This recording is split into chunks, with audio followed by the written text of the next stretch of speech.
இன்னைக்கான எபிசோடில் வந்து பார்த்தீங்கன்னா, காவேரி வந்துட்டு ரூமில் உட்காந்து ஹெட்செட்லாம் போட்டு சூப்பராக பாட்டு கேட்டுட்டு இருக்காங்க. பாடிட்டு கேட்டுட்டு ரொம்ப ரசிச்சுட்டு உட்காந்துருக்காங்க.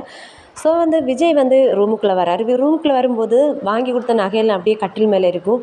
விஜய் கேட்குறாரு, எதுக்கு இப்படி உள்ளே கொண்டு போய் வைக்காமல் வெளியே வச்சிருக்க அப்படின்னு சொல்கிறாங்க. காவேரி சொல்கிறாங்க, எனக்கு இங்கே கபோர்டே இல்லையே, அப்புறம் நான் எங்கே வைக்கிறது அப்படின்னு சொல்கிறாங்க.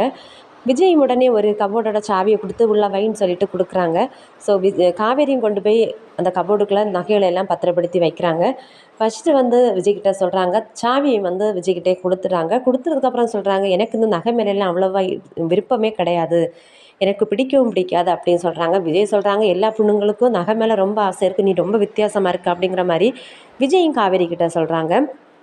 அதுக்கப்புறம் காவேரி விஜய்கிட்ட சொல்கிறாங்க, எப்படி வந்து ஒரு 8 மாதம் தான் என்கிட்ட இருக்க போகுது, போகும்போது உங்ககிட்ட இதை அப்படியே கொடுத்துட்டு போயிடுவேன் அப்படின்னு சொல்கிறாங்க. அதுக்கப்புறம் விஜய்கிட்ட காவேரி வந்து சம்பளம் கேட்குறாங்க. உடனே வந்துட்டு விஜயும் அனுப்பி கொடுக்குறாரு. இதை பார்த்த காவேரி ரொம்பவே சந்தோஷப்படுறாரு.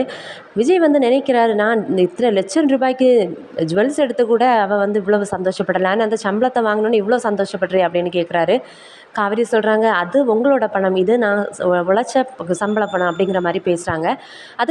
அதுக்கப்புறம் காவேரி வந்துட்டு அவங்க அம்மா வீட்டுக்கு போகிறாங்க. போகும்போது கொஞ்சம் ஸ்நாக்ஸ் அந்த மாதிரி திங்ஸ் எல்லாம் கொஞ்சம் வாங்கிட்டு போகிறாங்க. கங்கை வந்துட்டு குமரன் கிட்ட ஏடிஎம்மில் போய் கேஷ் எடுத்துகிட்டு வர சொல்கிறாரு. ஆனால் வந்து குமரன் பயப்படுறாரு. நான் இவ்வளோ வேணா உன் தங்கச்சியை கூப்பிட்டுட்டு போட்டுமா அப்படின்னு கேட்குறாங்க. இதை கேட்ட காவேரி வந்து இது ஏன் அப்படிங்கிற மாதிரி முழிச்சு பார்த்துட்டு இருக்காங்க. ஃபைனலாக வந்து பார்த்துட்டிங்கன்னா, காவேரியோட அம்மா வந்து இங்கே விஜய் வீட்டுக்கு வராங்க. வீட்டுக்கு வந்து நாங்கள் இந்த வீடை காலி பண்ணலாம் அப்படின்னு